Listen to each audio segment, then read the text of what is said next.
골로새서 1장 9절부터 14절까지 말씀을 봉독해 드리겠습니다.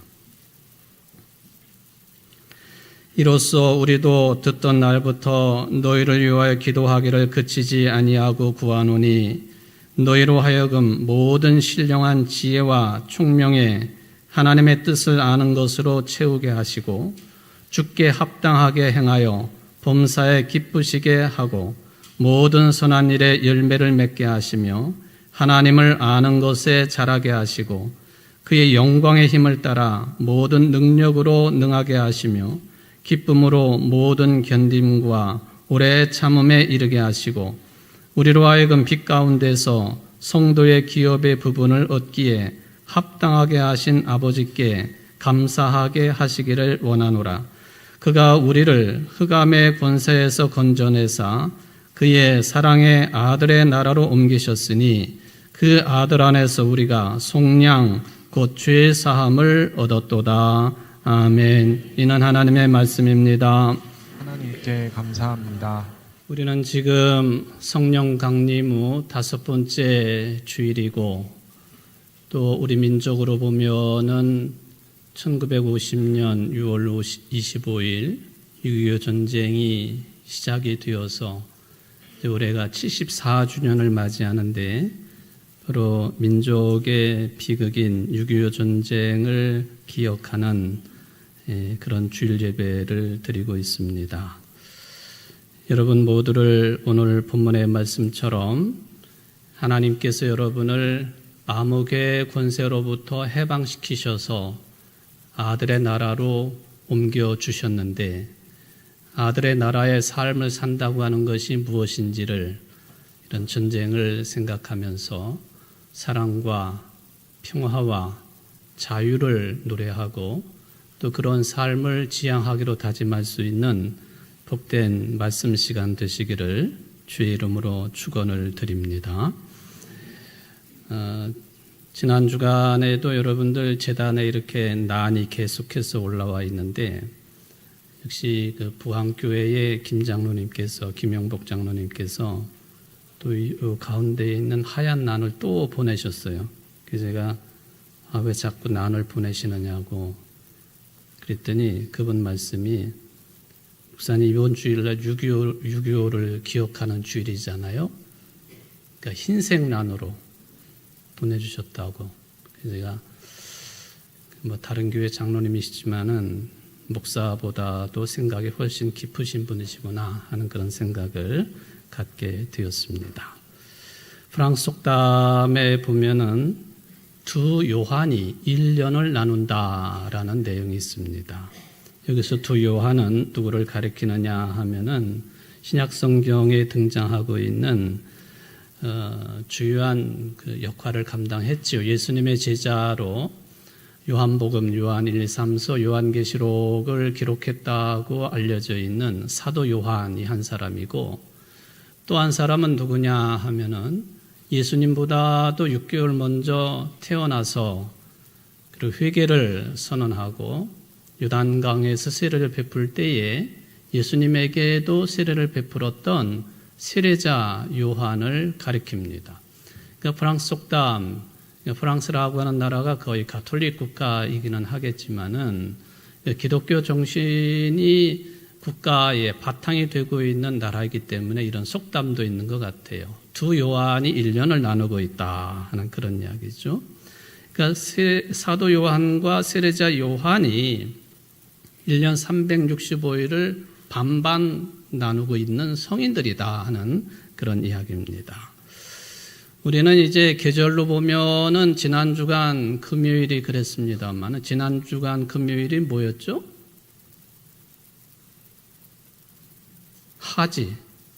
하지였죠? 예, 농사 짓는 분들이 중요하게 생각하는 그런 계절이겠는데 지난 금요일 우리가 하지를 지냈습니다. 동지와 하지는 잘 모르겠지만 동지 그러면 우리 여기 곽순자 권사님 그 순잔의 죽집이 줄이 나래비를 서는 날이에요.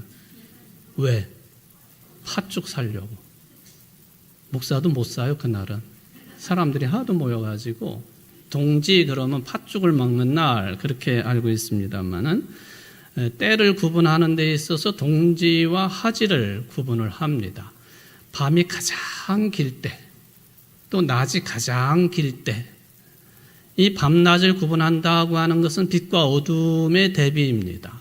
그러니까 빛이 가장 오랫동안 비춰지는 시기, 또 밤이 가장 긴 때, 이렇게 이제 우리는 계절적으로 구분을 하고 있죠. 그런데 왜 굳이 프랑스 사람들은 이 사도 요한과 세례자 요한을 이렇게 1년을 반반 나누는 성인들로 이야기를 할까?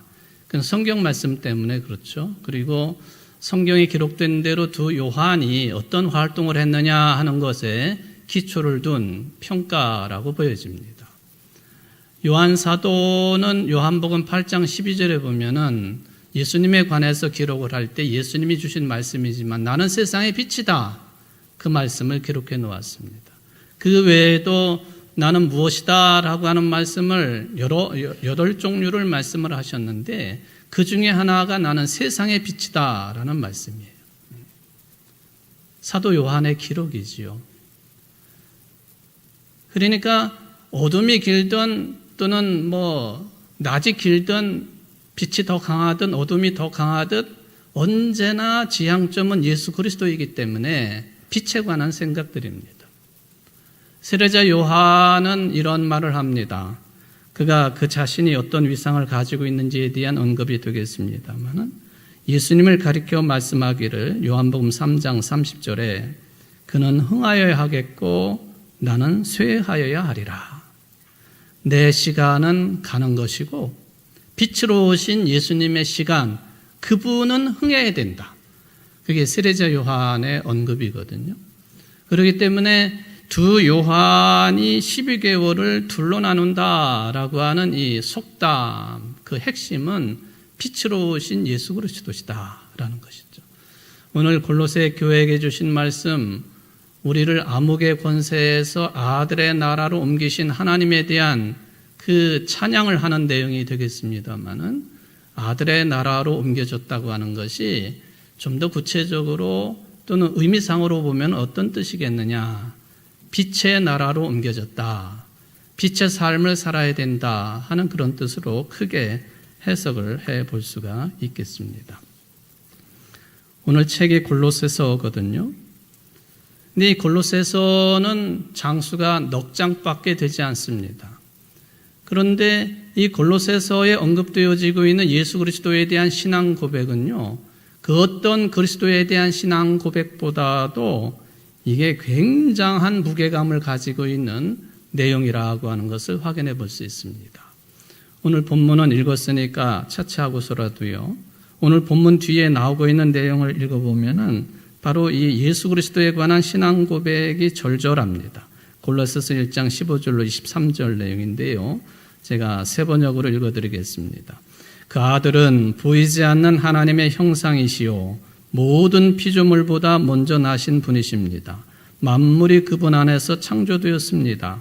하늘에 있는 것들과 땅에 있는 것들, 보이는 것들과 보이지 않는 것들, 왕권이나 주권이나 권력이나 권세나 할 것 없이 모든 것이 그분으로 말미암아 창조되었고 그분을 위하여 창조되었습니다. 그분은 만물보다 먼저 계시고 만물은 그분 안에서 존속합니다. 그분은 교회라는 몸의 머리이십니다. 그는 근원이시며 죽은 사람들 가운데서 제일 먼저 살아나신 분이십니다. 이는 그분이 만물 가운데서 으뜸이 되시기 위함입니다.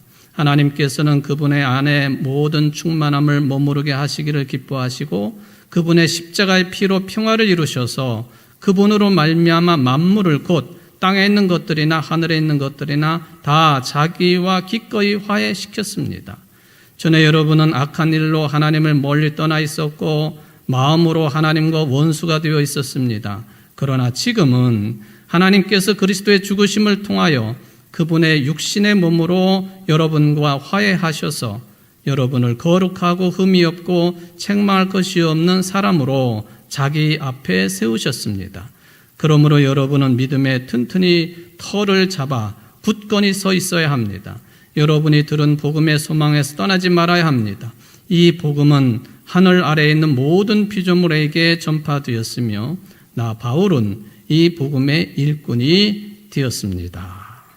예수님에 관한 신앙 고백이 이 골로새서에 기록되어 있는 그리스도에 대한 신앙 고백은요, 더 읽어보면은 이 그리스도의 신앙의 내용의 폭이 어디까지 넓혀지느냐 하면은 우주론적인 그리스도인까지 사도 바울은 언급을 하고 신앙 고백합니다. 그러니까 그리스도를 그분을 우리가 모시고 품에 안기에는 너무나도 크신 분이라고 하는 것, 그를 생각하게 하는 말씀이 골로새서에 기록이 되어 있습니다. 도대체 바울이 왜 그러면 골로새 지역 교인들에게 이런 내용의 편지를 보냈을까?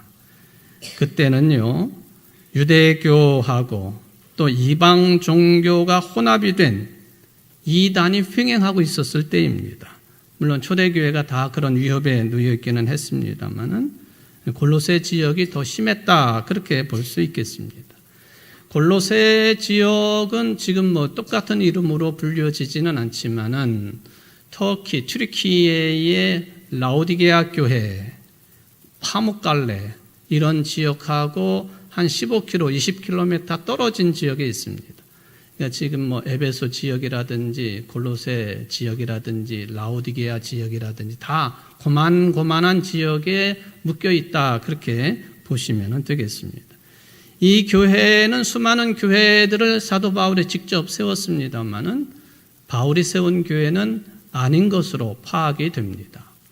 그때에 바울의 복음의 정신을 이어받아 가지고 교육의 생활을 하고 있었던 에바보라라고 하는 목회자가 있었고, 또 여러분들이 잘 알고 계시는 빌레몬이라고 하는 평신도가 있었는데, 바로 이 빌레몬 평신도의 집에서 골로새 교회가 에바보라를 교역자로 삼아서 탄생된 교회다라고 하는 흔적을 찾아볼 수가 있겠습니다. 그럼 무슨 문제가 있었느냐? 여기 부르기아인들하고 그리고 오래전에 이주를 해온 유대인들이 많이 살고 있었습니다. 이 부르기아인들은 잡다한 신들을 섬기는 이방 종교 신앙을 가지고 있었던 사람들입니다. 그러니까 갖가지 철학이 횡행을 하고 또 갖가지 종교가 만연을 합니다. 따라서 골로새 교회 안에도 이런 영향을 받을 수밖에 없었습니다. 예를 들면은 기독교적인 신앙관 같으면서도 또 성경에 기록된 내용들의 그런 그 움직임 같기도 합니다. 뭐냐면 천사를 숭배한다든지 또 성육신을 부인한다든지 또 구약의 율법을 중요시하기 때문에 할례를 강조한다든지 또는 금욕주의가 횡행한다든지, 그러니까 초대교회가 가지고 있었던 이런 그 어려움들을 골로새 교회도 같이 가지고 있었다, 그런 이야기입니다. 그래서 바울은 디모데와 함께 이러한 사상에 물들어 있고 신앙적인 영향을 받고 있는 골로새 지역 교인들에게 잘못된 생각을 바로잡아 줘야 되겠는데, 무엇으로 바로잡아 주느냐? 예수 그리스도가 누구이신지, 예수 그리스도가 어떤 분이신지에 대해서 집중적으로 거론함으로 그리스도를 향한 믿음을 일깨워 주기 위해서 기록한 편지가 골로새서다라고 볼 수가 있습니다. 특별히 골로새 지역에도 유대교 출신의 그리스도인들이 다수 있었습니다. 이 사람들이 강조를 합니다. 율법을 지켜야 된다. 율법 중에서도 이방인이었다가 기독교인이 된 너희들도 율법 중에서도 할례까지 받아야 된다. 그래야만이 구원을 받을 수 있다. 이거를 강조를 합니다. 그러니까 할례가 뭔지도 모르고 율법이 뭔지도 모르고 생활하다가 사도 바울이나 에바보라라든지 먼저 믿은 그리스도인들에 의해서 신앙을 가지고 기독교인이 돼가지고 골로새 교회를 섬기고 있었던 이 이방인 출신 그리스도인들에게는 이게 엄청난 부담이 되는 거예요. 믿음만 가지면 그 은혜로 구원받는 줄 아는데 어떻게 해서 또 할례를 받으라고 그러느냐, 율법을 지키라고 하느냐 하는 것이죠. 또 절기를 지키라고 그러고 먹고 마시는 문제에 까다로운 조건들이 많고 그렇습니다. 물론 이런 현상들이 2000년 전에 이 지역에만 있었던 것은 아니죠. 그러니까 신앙의 본질이 흐려지고 비본질적인 것들이 판을 치는 그런 때가 기독교 역사 가운데 보면 참 많습니다. 21세기 한국의 기독교 마찬가지예요. 우리들이 이런 부분에서 자신만만할 수가 없습니다. 여러분들이 신앙의 삶을 이루어가고 또 청주제일교회 성도로서의 삶을 살아가는 데 있어서 나는 본질에 충실한 사람인지 아니면은 그 아무것도 아닌 비본질적인 문제 때문에 마음 상하고 화가 나고 성도들 간에 울근불근하고 그것 때문에 나 때문에 교회 공동체가 심각한 어려움을 겪게 되고 그런 적은 없나요? 지금 예배를 드리고 말씀을 받고 계십니다마는 여러분들 생각은 신앙의 본질에 집중하고 계신가요? 자신 있게 저도 말할 수는 없습니다. 그런데 이와 비슷한 문제를 가지고 있었던 그 교회에 대한 기록이 신약성경 사도행전 15장에도 나오고 있습니다. 예루살렘 교회와 그리고 그 첫 번째 순교자인 스데반의 순교로 인하여서 예수 믿는 사람들이 이제 다른 지역으로 옮겨가게 되는데 그 처음으로 탄생된 교회가 수리아의 안디옥 교회이죠. 지금의 튀르키예의 안티오커스 그 지역인데 거기에 이방인들 중심의 교회가 세워집니다. 그 교회 지도자가 바나바와 바울이었습니다.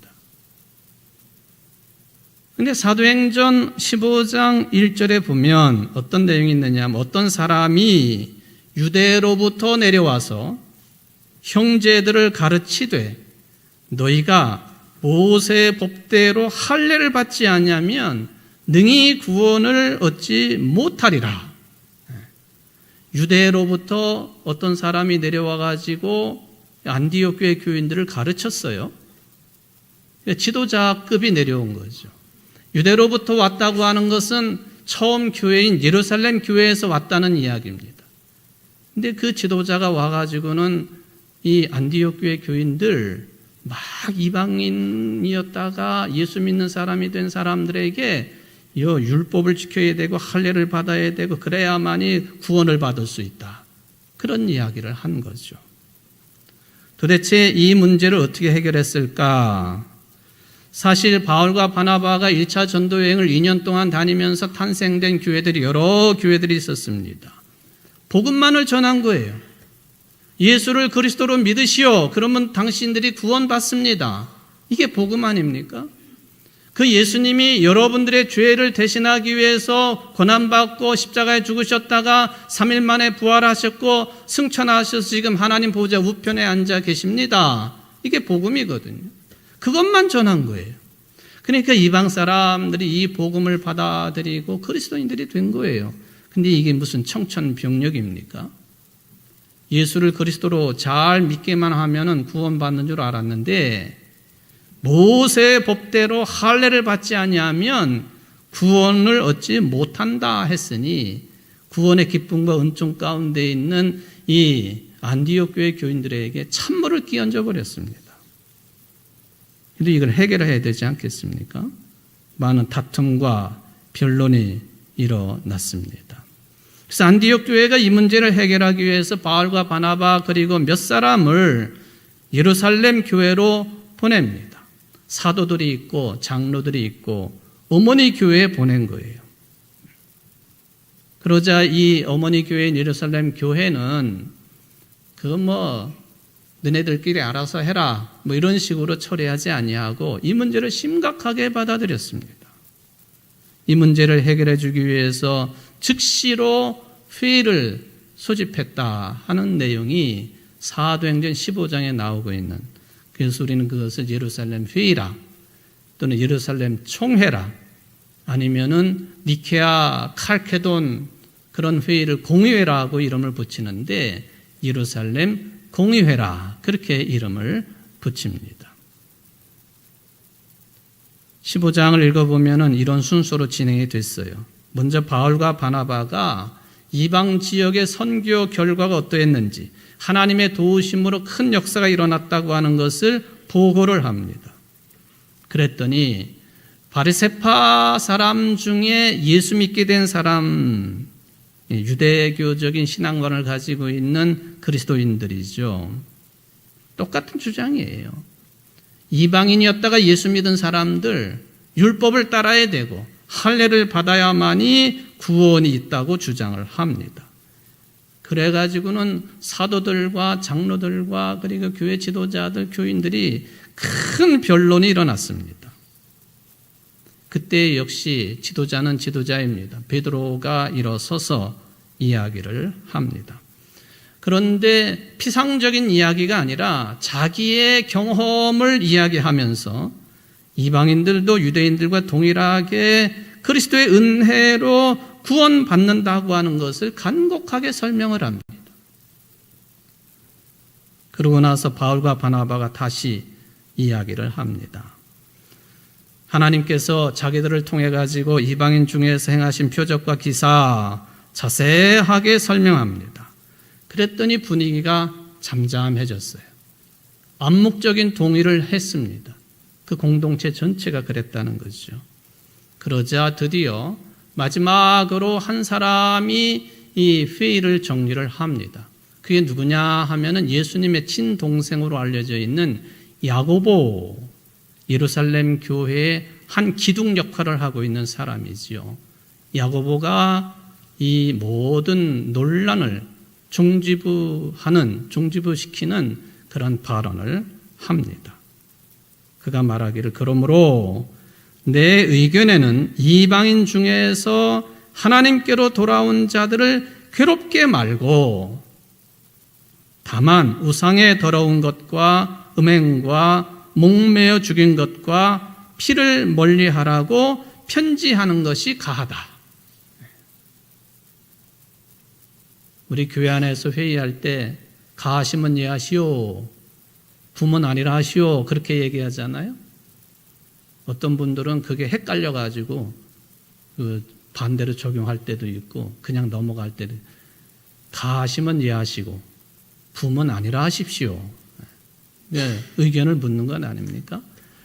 바로 야고보가 그게 가하다, 이런 정리된 내용을 가지고 편지로 보내는 것이 가하다. 이방인이었다가 교인된 사람을 그만 괴롭혀라 하는 거예요. 무슨 율법을 지켜야 된다, 할례를 받아야 된다, 유대 교인들이 지켰던 절기를 지켜야 된다, 먹을 것, 먹지 말 것을 반드시 구별해야 된다, 그런 문제 가지고, 비본질적인 문제 가지고 이방인이었다가 교인된 사람을 그만 괴롭혀라. 단 이런 것들은 멀리하는 게 좋겠다. 권면입니다. 우상에 더러운 것, 음행, 목매어 죽인 것, 피를 멀리하는 것. 이거는 어떤 사람이라도 이런 삶은 살아서는 안 되기 때문에 그건 멀리하라고 권면을 합니다. 저는 이 사도행전 15장의 예루살렘 회의의 결론은요, 두 가지 큰 중요성을 가지고 있습니다. 그게 뭐냐 하면은 사도 바울도 강조했고 종교 개혁가들도 우리들도 그 신앙을 철저하게 이해받고 있습니다만, 구원은 행위로 말미암는 것이 아니라 이신칭의 믿음으로만 의롭다고 인정받는 것이다, 믿음으로만 구원받는 것이다 라고 하는 이 신앙의 대교리이고 대헌장을 교회 공동체가 공식적으로 처음으로 발표한 내용이에요. 물론 그동안에는 사도 바울이 개인적으로 사도로서 말씀하시고 또 예수님께서도 말씀하시고 또 복음서 기록들이 있고 그렇습니다만은 이 교회 공동체가 회의를 통해 가지고 기도하면서 회의를 하면서 중지를 모아가면서 결론을 맺은 이신칭의 신앙관에 대한 최초의 선언이라는 거예요. 또 하나, 기독교가 이제는 본격적으로 유대교와 갈라서는 그런 모습을 공적으로 띠게 되는 중요한 회의가 예루살렘 회의였다. 두 가지를 생각을 해볼 수가 있습니다. 보세요. 신앙생활하는데 뭐가 본질이냐? 그 외 것들은 뭐가 비본질적인 것들이냐? 그런데 이러한 문제 때문에 갈등이 심각해요. 골로새 교회도 그랬죠. 안디옥 교회도 그랬죠. 요즘 교회도 마찬가지입니다. 본질이 아닌 것을 본질처럼 받아들이고 또 쓸데없는데 열심을 내는 우리는 아닌지 평가해 봅니다. 바로 신앙의 본질을 되찾는다고 하는 것은 일치의 삶을 지향하기 때문에 그렇습니다. 여러분들이 청주 제1교회 교인이 된 것 여러 가지 이유 때문에 교회 공동체 안에 멤버가 되셨습니다만 가장 본질이 뭐예요? 예수를 그리스도로 신앙 고백하기 때문에 그 예수님을 그리스도요 살아계신 하나님으로 하나님의 아들로 신앙 고백한다고 하는 그 신앙의 본질을 붙잡고 우리가 모여 있는 거예요. 그러니까 생김새가 달라도 나이가 달라도 지역이 달라도 성분이 달라도 사상이 달라도 그 하나 신앙의 본질로 일치를 이루는 거예요. 그 외의 것들은 어찌 보면 다 비본질적인 내용들이죠. 그렇다고 보면은 우리는 언제나 신앙의 본질을 붙잡고 있는 것인지 내 기분, 내 뜻대로 비본질적인 것에 영향을 받고 신앙생활을 하고 있는 건지 판단해 볼 필요가 있겠죠. 여러분, 서기 313년에 콘스탄틴 대제가 로마 제국을 통치하면서 기독교를 일반 종교로 인정했죠. 밀라노 칙령을 통해서 공인을 합니다. 국교로 만든 건 아니고요. 그때 콘스탄틴 대제가 이제 기독교를 그렇게 공인하고 보니까 이 기독교 내의 일치의 문제가 참 심각했습니다. 그 중에 가장 핵심이 예수를 누구라고 신앙 고백하느냐 이 문제였습니다. 그래가지고 콘스탄틴 대제가 황제가 이 니케아 공의회 같은 공의회를 직접 소집을 하지 않습니까? 절대로 그래서는 안 되는 거예요. 답답하니까 또 이 넓은 로마 제국을 일치의 정신으로 통치를 하려니까 이거 기독교의 신앙 고백을 일치를 시켜야 되겠다 해가지고는 성부, 성자, 성령에 대한 신앙 고백도 만들어내고 교회 공의회의 결정으로 지금도 우리가 그 영향을 받고 있는 것 아닙니까? 신앙이 좋아서 그건 2차적인 문제고요. 지국의 일치의 문제입니다. 일치의 문제. 물론 일치라고 하는 게 말처럼 쉬운 일이 아니죠. 이념이 다르고 체제가 다르고 사상이 다른 사람들의 눈높이가 얼마나 큰 차이를 보이고 있습니까? 하나됨이 어려운 일이에요. 그러니까 끊임없이 기도하고 대화하고 협력해야 돼요. 그게 대화하고 협력하고 기도하고 말씀 하나로 일치를 이루고 똑같은 목사의 설교를 계속 들어야 되는 이유가 거기에 있는 거예요. 넘어야 될 산이 너무 높아요. 건너야 될 강이 너무 깊어요. 뚫을 수도 무너뜨릴 수도 없는 벽이 우리 앞을 가로막고 있습니다. 6.25 때 납북이 되었던 우리 교단의 어른이셨던 송창근 목사님이 그런 말을 하셨잖아요. 벽도 열면 문이 된다. 어려운 일이라는 거예요. 교회 안에서도 일치를 이룬다는 게 너무 힘든 일이에요. 평화의 왕으로 오신 그리스도를 따른다는 사람들이 평화를 만들기가 얼마나 힘들까? 똑같은 현상이라고 보여집니다. 그래서 제가 언젠가도 언급을 했습니다만 17세기 종교개혁이 일어나고 1세기 100년 정도 지난 뒤에 독일의 신학자인 루퍼투스 멜데니우스가 이런 말을 합니다. 첫 번째, 본질에 있어서는 일치를, 비본질에 있어서는 자유를, 그리고 모든 것에는 사랑을. 이런 문제가 심각했다는 거죠. 특별히 신앙의 문제가 심각했다. 특히 예수 그리스도에 대한 일치된 신앙 고백을 이루기가 어려웠었다라고 하는 그런 이야기가 되겠습니다. 6.25를 상기하는 주일이지 않습니까? 남북한의 문제죠. 할 말이 참 많지요.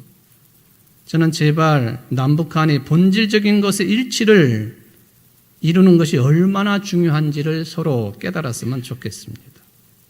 그 다음에 본질 이외의 것들, 그건 좋은 과정, 절차, 방법에 있어서 자유를 허용하면서 융통성을 발휘하고 관용으로 협력해야 될 거예요.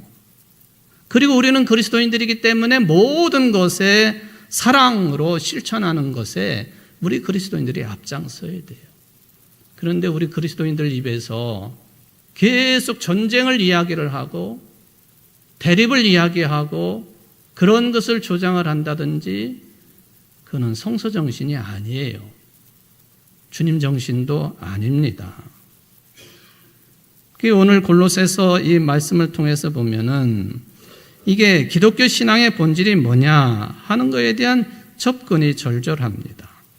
13절, 14절이 그런데 13절 말씀을 새번역과 공동번역을 읽어보면 이렇게 되어 있어요. 아버지께서 우리를 암흑의 권세에서 건져내셔서 자기의 사랑하는 아들의 나라로 옮기셨습니다. 공동번역, 아버지께서는 우리를 흑암의 권세에서 건져내시어 당신의 사랑하시는 아들의 나라로 옮겨주셨습니다. 제가 자주 인용하고 있는 메시지 성경은 좀 더 구체적입니다. 하나님께서는 우리를 막다른 길과 어두운 소굴에서 구출하셔서 그분의 몹시 아끼시는 아들의 나라로 옮겨주셨습니다. 그 아들은 수렁에서 우리를 건지시고 반복해서 지을 수밖에 없던 죄에서 우리를 벗어나게 해 주셨습니다.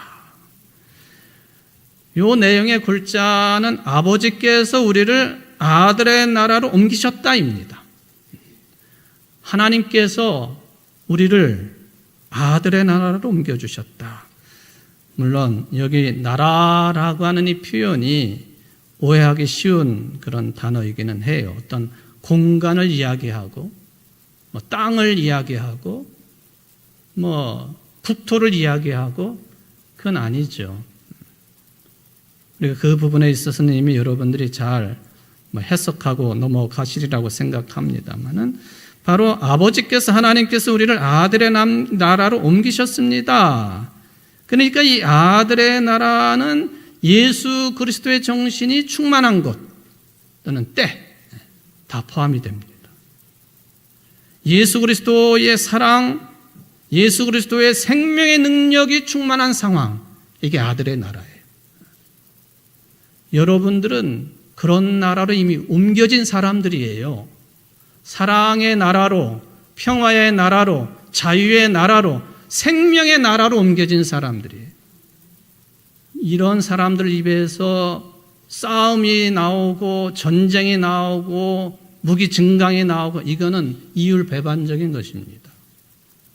생명의 나라로 옮겨진 사람이 어찌 죽음을 이야기할 수 있겠습니까? 무기를 이야기할 수 있겠습니까?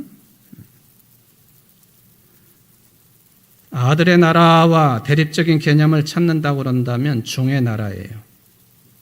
갈라디아서 4장 7절에 본 바울이 교회에 보냅니다. 네가 이후로는 종이 아니요 아들이니 아들이면 하나님으로 말미암아 유업을 받을 자니라. 하나님으로 말미암아 유업을 받는데요. 금덩어리를 받겠습니까? 땅을 몇만 평 받겠습니까? 월세를 받는 빌딩을 받겠습니까? 그런 내용이 성경이라고 한다면 저래도 안 믿어요. 하나님으로 말미암아 유업을 받을 자니라. 종이 아니고 아들이기 때문에 아들의 나라로 옮겨진 사람들 생명이 유업이고 평화가 유업이고 사랑이 유업인 거예요. 이거 우리가 놓쳐서는 안 되는 겁니다. 종의 나라의 특징이 뭔 줄 아십니까? 안디옥 교회에 와가지고 율법을 지켜야 된다, 할례를 받아야 된다 주장하는 사람들의 그 주장이 종의 나라의 특징입니다. 그러니까 율법의 강조는 종의 나라의 특징이에요. 자유함이 없어요. 관계가 그저 주인과 종의 관계죠. 그런데 아들의 나라로 옮겨진 사람들, 복음의 정신으로 새롭게 새 사람이 된 사람들은 아버지와 아들 관계입니다. 자유함이 있는 거죠. 책임감이 있는 거죠. 상속자가 되는 것입니다. 이게 오늘 골로새서가 우리에게 주시는 말씀의 핵심적인 내용이 되겠습니다. 우리로 하여금 흑암의 권세에서 아들의 나라로 하나님께서 옮겨주셨다. 그렇게 말씀하시지 않습니까? 율법의 계약을 폐기하고 삶의 방향 자체가 완벽하게 전환이 된 거예요. 방향이 전환이 됐다. 예수님께서 회개하라, 세례자 요한이 회개하라, 천국이 가까이 왔다라고 하실 때 메타노이아, 즉 회심, 회개가 삶의 방향 전환인 것이죠. 여러분 좀 질문을 드려볼게요. 제가 오늘 골로새서 1장 9절부터 14절까지를 본문 말씀으로 읽어드렸는데 13절, 14절 말씀을 보시면서 야, 이거 어디서 많이 듣던 말씀 아니야? 그런 생각 혹시 들으셨나요?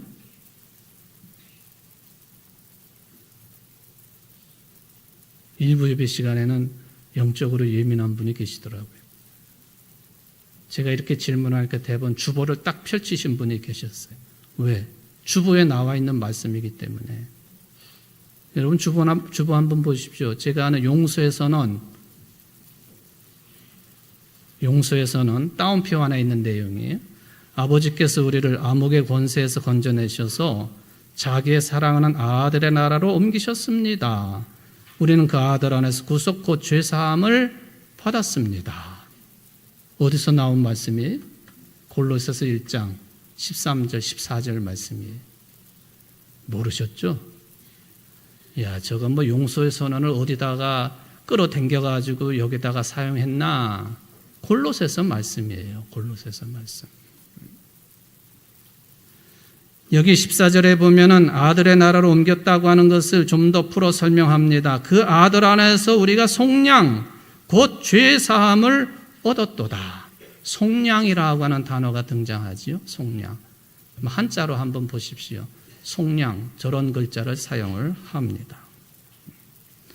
바울은 하나님의 은혜를 통해서 그리스도 예수 안에서 십자가의 보혈을 믿는 자들이 속량, 곧 죄 사함을 받았다고 선언한 거예요. 십자가의 보혈을 통한 속량, 죄 용서, 그런 개념이죠. 물론 이제 속량이라고 하는 이 개념을 사회에서 사용할 때에는 이게 돈과 관련이 되어 있고 종과 노예의 처지하고도 관련이 있습니다. 어떤 사람이 빚을 졌어요. 근데 갚아야 될 때 제대로 갚지를 못했습니다. 옛날에는 빚을 갚지 못하면은 자기가 노예로 팔리든지 자식을 팔든지 그렇게 하지 않습니까? 근데 누구라도 진 빚을 갚게 되면 노예와 종으로 팔려갔던 사람이 다시 자유인이 됩니다. 그게 속량이에요. 돈을 주고 갚는 거예요. 그런데 우리는 그런 계산을 하는 사람들이 아니고 우리의 죄의 문제, 이 죽음의 문제, 이것을 누가 해결해 주셨느냐 하는 거예요. 바로 예수님의 보혈의 공로로 우리는 속량받은 사람, 죄 용서를 받고 구원받은 사람이다 하는 게 오늘 말씀의 핵심이죠. 속량의 개념이 거기에 있다 하는 것이죠. 예수님을 화목제물로 삼으셔서 죄의 문제를 어떻게 해서라도 해결할 수 없는 우리 죄인들의 죄의 문제, 거기에 따른 죽음의 문제를 하나님께서 해결해 주셔서 그랬으니 우리는 아직도 암흑의 권세에 놓여 있으면 안 되는 것이고 아들의 나라, 생명의 나라로 옮겨진 사람의 삶을 살아야 된다는 거예요. 생명의 삶을 살아가는 사람들 어떻게 구체적으로 살아갈 것이냐. 이게 전쟁을 기억하는 날이기 때문에요. 저는 바라기를 우리 남북한 한민족이 전 인류가 이런 속량의 믿음을 회복하고 살아갔으면 좋겠습니다. 인류를 죽음으로 몰아넣고 있는 전쟁과 무기 생산의 경쟁이라고 하는 암흑의 세상, 죽음으로부터 생명을 얻는 하나님의 나라, 아들의 나라 주인공들이 되어서 씩씩하게 살아갔으면 좋겠습니다. 요새 군비 경쟁, 또 무슨 무기 생산 경쟁, 참 놀랍죠. 관심사가 아닐 수도 있겠습니다만 이제는 사람이 직접 나서가지고 전쟁하지 않아도 될 때가 곧 옵니다. 제프리 힌턴이라고 하는 캐나다 토론토대 교수가 그런 말을 합니다. 향후 10년 이내에 자율적으로 인간을 죽이는 로봇 무기가 등장할 것으로 보고 있다. 이미 이루어지고 있습니다만은 향후 10년 이내에 자율적으로 인간을 죽이는 로봇 무기, AI에 의해서 작동이 되는 무기 체계가 보편화된다는 거죠. 보편화. 무서운 일입니다. 물론 그 AI 무기를 누가 조종하느냐? 인간이 하지요. 결국에는 인간이 인간을 죽이는 것입니다만은 우리의 피해는 최소화하고 상대방을 더 많이 죽이는 일에 AI로 작동이 되는, 인공지능으로 작동이 되는 무기 생산 체계가 착착착 진행이 되고 있으니 그 중에 선두국가가 대한민국이에요. 여러분, 놀라운 사실이지요. 물론 우리나라가 그렇게 발전이 되어서 기쁘다라고 말할 수도 있지만 참으로 끔찍한 일입니다. 대한민국이 AI를 이용한 무기 생산 그 체제를 갖추는데 선두주자라고 하는 것. 그래서 이런 문제에 대해서 대한민국에 항의를 하고 또 어떤 모임에 취소를 요청하는 그런 내용들도 있었다 하는 거 우리가 기억을 해야 됩니다. 작년에 나왔던 영화입니다만 오펜하이머라고 하는 영화 기억하실 거예요. 일본의 히로시마와 나가사키에 이게 핵폭탄이 떨어져 가지고 수십만 명이 한꺼번에 그냥 일순간에 죽게 만드는 이 맨하탄 계획의 최일선에서 작업을 하고 진두지휘를 했던 사람이 저 오펜하이머예요. 그리고 여러분들이 잘 아시는 아인슈타인도 그랬습니다. 아인슈타인과 오펜하이머는 저렇게 같이 나올 만한 인물이에요. 세계적인 인물이죠. 오펜하이머가요, 60년대에 일본을 방문해가지고 눈물을 철철 흘리면서 잘못했다고, 기독교식으로 말하면 회개의 눈물을 흘리지 않았습니까? 일본이 그때는 원수이긴 했지만은 생명 그 자체를, 일반인들을 수십만 명을 일순간에 죽게 만든 그 핵무기의 제조자, 진두지휘를 한 사람으로서 그가 이런 말을 했습니다. 나는 이제 죽음이요 세상의 파괴자가 되었습니다.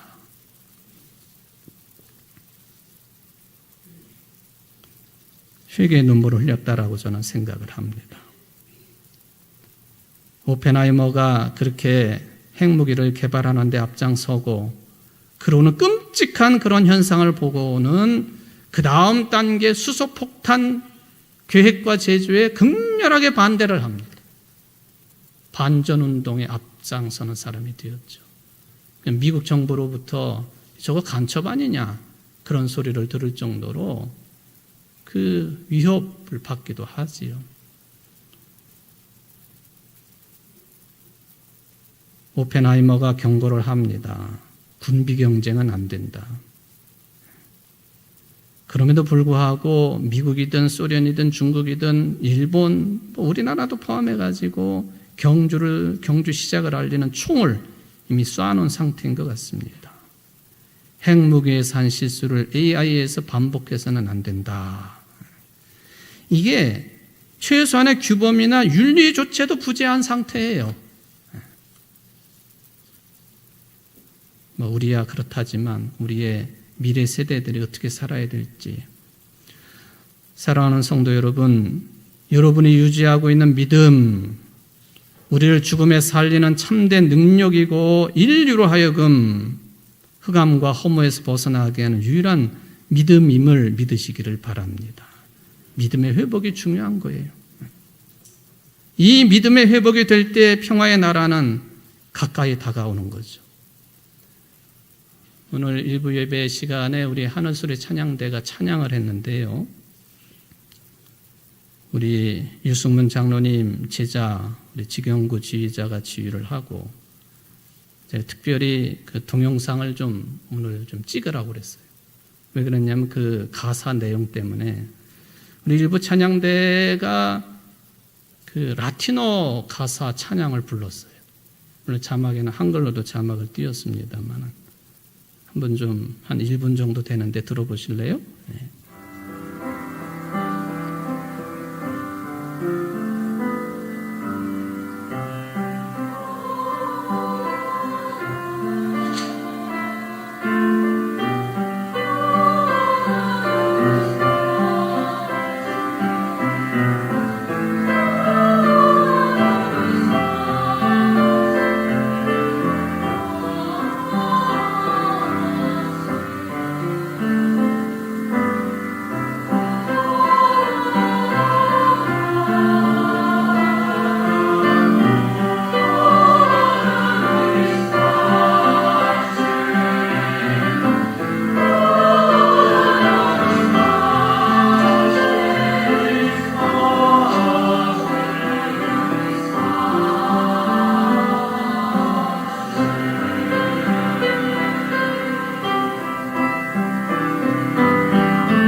우리 장로님 대견하시죠?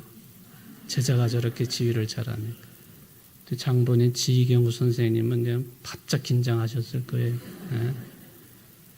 이게 도나 노비스 파쳔, 주여 우리에게 평화를 주십시오. 그 제목이 주부에는 평화로 나와 있지만은 우리 힘대로 되는 게 아니에요. 하나님 우리에게 아들의 나라를 옮기신 하나님 우리에게 평화를 이룰 수 있도록 해 주십시오. 기도해야 되겠어요. 이탈리아 아시시에 가면은 성 프란체스코를 기념하는 성당이 있는데 여러분들이 잘 아시는 내용이죠. 그 잔디밭에 가면은 그 성 프란체스코파의 그 독특한 십자가가 나무로 이렇게 심겨져 있고 그 밑에 라틴어로 팍스라는 단어가 쓰여 있어요. 저 붉은색 부분이 저기 십자가예요. 밑에 팍스라고 쓰여 있죠. 팍스로만은 안 되는 거예요. 힘에 의한 평화, 전쟁의 평화 안 되는 거예요. 뭐예요? 팍스 크리스티, 예수 그리스도의 정신으로, 평화의 정신으로, 자유와 희망과 생명의 정신으로만 우리는 아들의 나라의 삶을 살아야 된다는 거예요. 우리 청주제일교회 성도들이 피스메이커로서의 그런 역할을 잘 감당하시기를 주의 이름으로 축원을 드립니다. 자비로우신 하나님, 우리는 이미 암흑의 권세에서 아들의 나라로 옮겨진 사람들입니다. 그런데 여전히 무기를 이야기하고 전쟁을 이야기하고 두려운 이야기를 해야 되겠습니까? 이 나라와 민족을 돌보아 주옵소서. 도나 노비스 파쳔, 주여 우리에게 평화를 허락하옵소서 하는 기도를 끊임없이 드리게 하여 주시고 또 평화를 만들어가는 삶을 끊임없이 어렵더라도 살아갈 줄 아는 생명지향의 청주제일교회 또 성도들의 삶 온 인류가 될 수 있도록 축복하여 주옵소서. 예수님의 이름으로 간절히 기도하옵나이다. 아멘.